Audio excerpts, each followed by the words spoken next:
Hi mga kanegi! For today's video nga, ihahatid ako ni BFF sa eskwelahan. At nasa likod ko nga pala yung kapatid ko saka yung kaklase niya. Sinundo nga pala siya ng kaklase niya sa bahay namin mga kanegi. Nakatipid nga pala ako ngayon sa pamasahe kasi for the hatid nga pala ako ngayon. Buti na lang talaga sinipag-sipag tong BFF ko. Sabi ko pa nga sa kanya sana lagi siyang sipagin para may tagahatid ako. Joke lang, baka sabihin naman abusado naman ako. At sa wakas nga ay nakarating na nga pala ako sa eskwelahan. Hindi nga pala muna agad daw dumiretso sa pagpasok mga kanegi.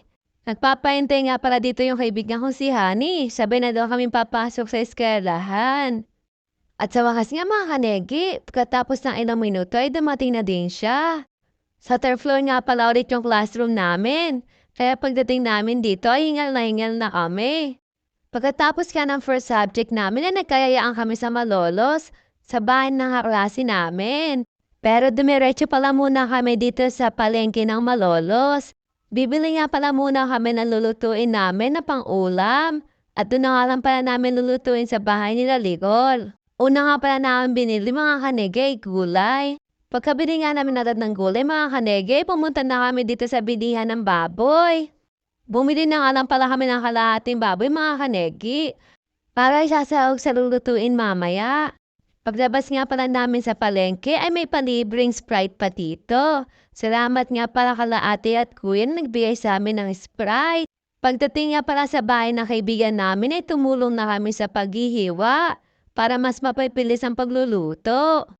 Habang hinihintay namin na maluto yung sinaing sa kayo ulam mga kanegi, ay tumibay muna ako kay Rosana sa higaan. Umidlip nga muna ako ng sandali dyan para makabawi-bawi man lang ako sa puyat.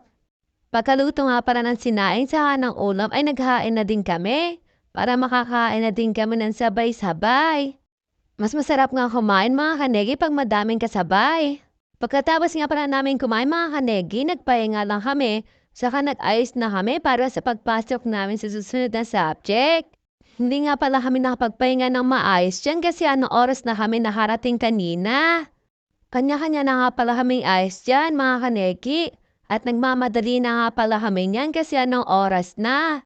Pagkatapos nga pala namin mag-ayos mga kanegi, nagkayayara din pala kaming umalis niyan.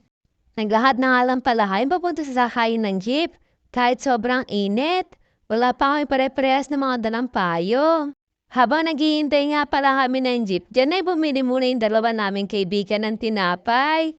Para habang nasa biyahe kami mga kanegi, may nakakain kami. Nakasakay na nga pala kami ng jeep yun mga kanegi.